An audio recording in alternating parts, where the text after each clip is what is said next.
कलयुग में अश्रद्धालु नास्तिक लोग होंगे, ऐसा उन्होंने ज्ञान दृष्टि से देखा। तब उन्होंने वर्ण आश्रम के हित का विचार करके एक वेद के 4 विभाग किए और चारों वेद अपने 4 शिष्यों को पढ़ाए। पैल, वैशंपायन, जैमिनी और सुमंतु। उन्हीं की कृपा से मेरे पिता रोमहर्षण इतिहास पुराण के ज्ञाता हुए। स्त्री, शूद्र सबके कल्याण के लिए उन्होंने महाभारत की रचना की। इतना सब करने पर भी व्यास जी को संतोष नहीं है। देखो, केवल पुस्तक लिखने मात्र से व्यक्ति को संतोष हो जाए, कोई कविता पाठ बनाने मात्र से व्यक्ति को संतोष मिल जाए, ये कोई हाथ की बात नहीं है। पोथी पढ़ पंडित भय, मौलवी पढ़ कुरान, जिन्हें प्रेम जानियो नहीं तो फिर कहा कियो रसखान। आज एक वेद के 4 विभाग किए, महाभारत की रचना की, इतना सब करने पर भी व्यास जी को संतोष नहीं है। ये केवल व्यास जी की बात नहीं है, हम सभी के लिए यही आज बात लागू हो रही है। परिवार इतना बड़ा है, धन संपत्ति खूब है, वैभव खूब है, प्रतिष्ठा खूब है, हाँ? इतना सब होने पर भी संतोष नहीं है। बोलो, तो आज व्यास जी को संतोष नहीं है। गंगा किनारे व्यास जी महाराज दुखी होकर के बैठे हैं। उसी समय नारद जी आ गए। नारायण नारायण नारायण नारायण नारायण। नारद जी को देखते ही व्यास जी खड़े हुए। पधारो महाराज, बड़ी कृपा हुई। आसन दिया, नारद जी बैठ गए।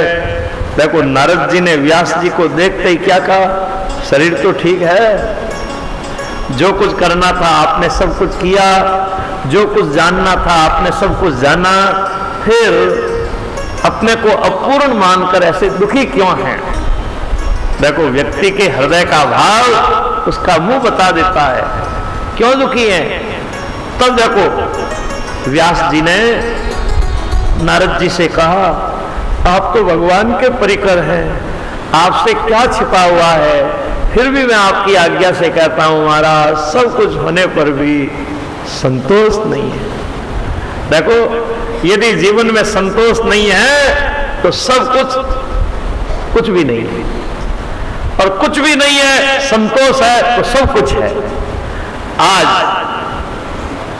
नारद जी ने कहा, व्यास जी, आपने महाभारत में धर्म, अर्थ, काम, मोक्ष का वर्णन किया, लेकिन जहां भगवान की महिमा का वर्णन होना चाहिए, आप भगवान की महिमा का वर्णन नहीं कर सके। जो व्यक्ति भगवान का गुणानुवाद नहीं करता है तो उसकी वो वाणी तो कूड़ागर की तरह है। आप भगवान के अवतार हैं, भगवान की कला है, आप भगवान के चरित्रों का वर्णन करें, आपके मन को पूर्ण संतोष होगा और जगत का भी कल्याण होगा। मैं आपको अपने पूर्व जन्म का वृत्तांत सुना रहा हूं। मैं पूर्व जन्म में एक दासी का बेटा था। घर में मैं और मेरी मां दो ही थे। गांव में संत चातुर्मास करने के लिए आए। उस समय मेरी मां ने मुझे संतों की सेवा में रखा। मेरी अवस्था उस समय 5 वर्ष की थी। मैं और बालकों की तरह खेलता कूदता नहीं था, थोड़ा बोलता, संतों की सेवा करता था। संत लोग कथा प्रवचन करते थे, तब मैं वहां बैठ करके कथा प्रवचन सुनता था। संत लोग प्रसाद पाते, तब बचा हुआ प्रसाद मैं भी पा लेता था। संतों की मुझ पर कृपा हुई। अब देखो जी, चातुर्मास पूरा हो रहा है, तो मैंने संतों से प्रार्थना की, महाराज उपदेश दो। संतों ने मुझे उपदेश दिया। मैं भगवान की महिमा का मर्म जान गया। आज संत लोग विदा हुए, मैं घर आया। घर आकर के मैंने मां से कहा, मां मैं साधु बनूंगा। मां बोली, बेटा जब तू साधु बन जाएगा तो फिर मेरा क्या होगा? अब मां का अकेला बेटा था, मैं क्या करूं? मां का मेरे प्रति बड़ा ममत्व है, मां का स्नेह है, तो मैं घर में ही रहा।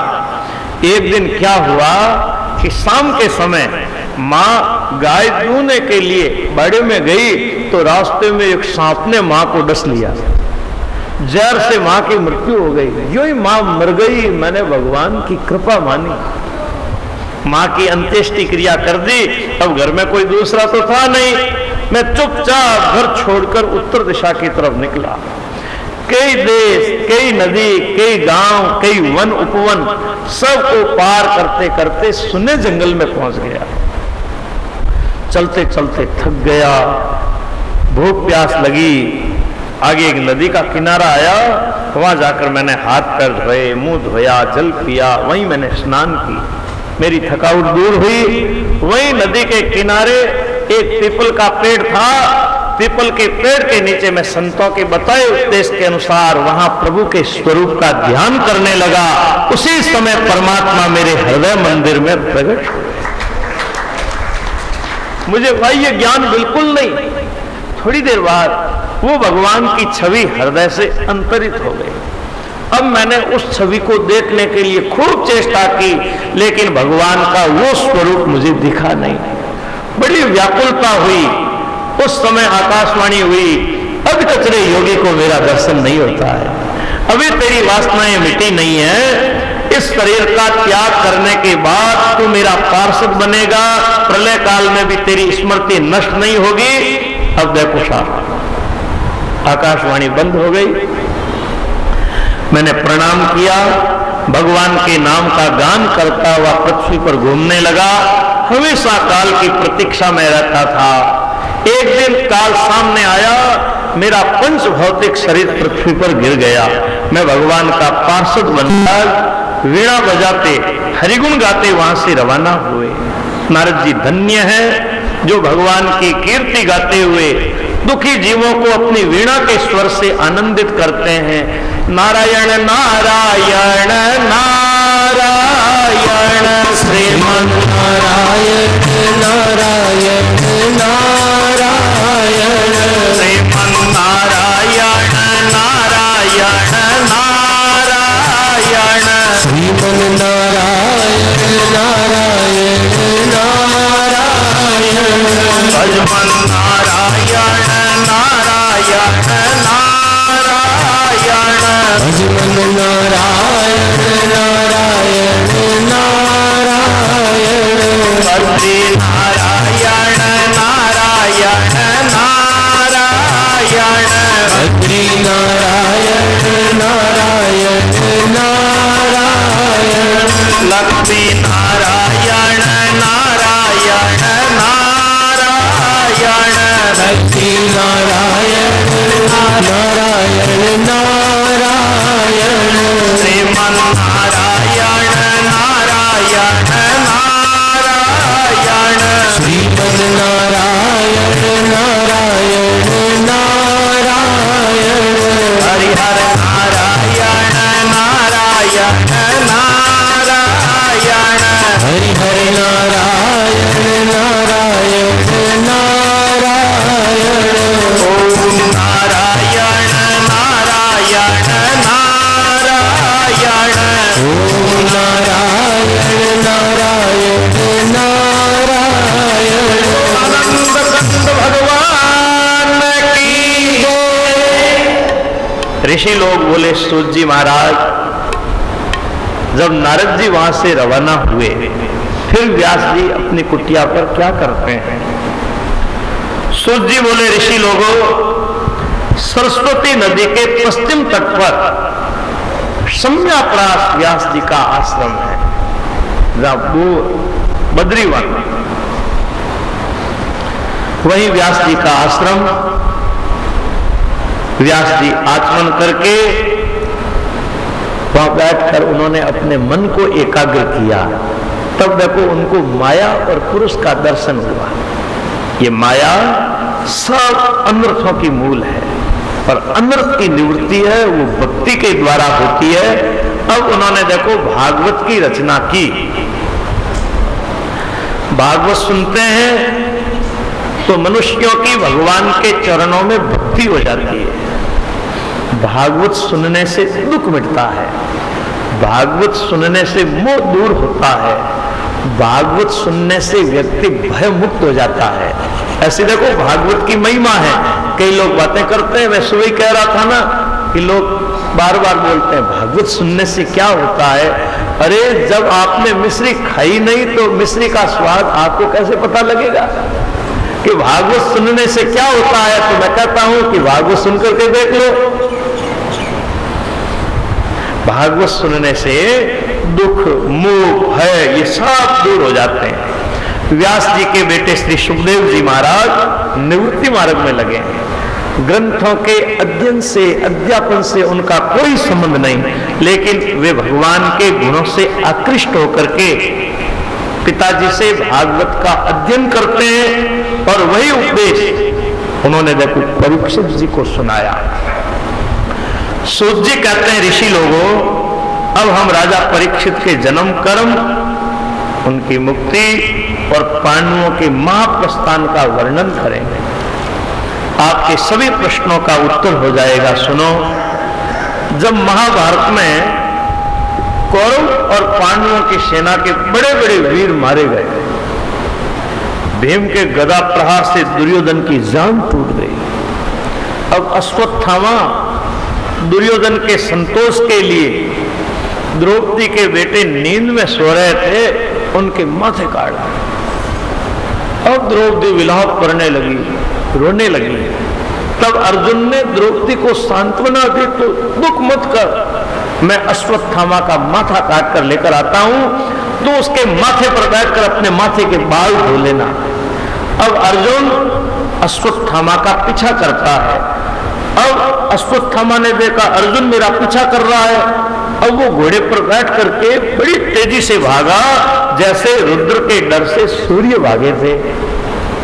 भागते भागते अश्वत्थामा ने देखा बचाव का कोई उपाय नहीं है। तब उपसार नहीं जानते हुए भी उसने अर्जुन पर ब्रह्मास्त्र छोड़ दिया। अर्जुन ने अपना ब्रह्मास्त्र छोड़ा, दोनों अस्त्र आपस में टकराए, एक महाप्रलय का दृश्य हो गया।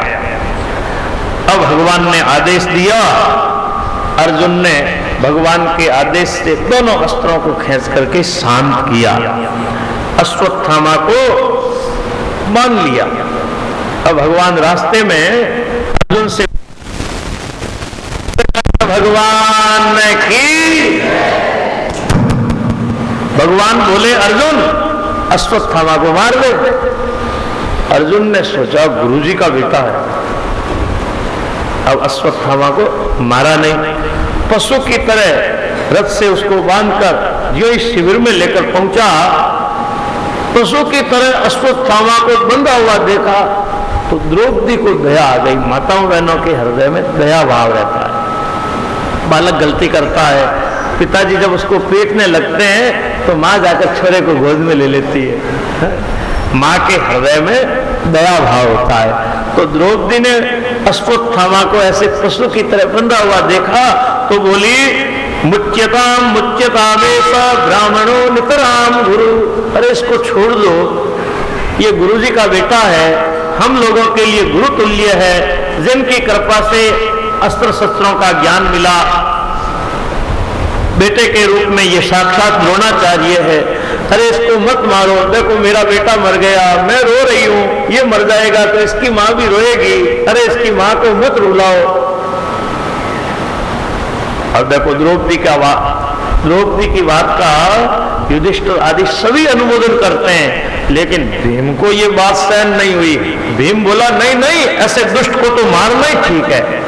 अब भीम उसको मारने के लिए आगे बढ़ा तो द्रौपदी बचाने के लिए आगे बढ़ी। ये कई कुर्सियां पीछे दे दो, कोई कार्य करता है, कुर्सियां पड़ी इधर, कई भाई बहन पीछे आ रहे हैं तो उनको बैठने में सुविधा होगी। बोलो आनंद कंद भगवान की। युधिष्ठिर आदि ने तो अनुमोदन किया कि द्रौपदी ठीक कह रही है, लेकिन भीम ने कहा नहीं, ऐसे दुष्ट को तो मारना ही ठीक है।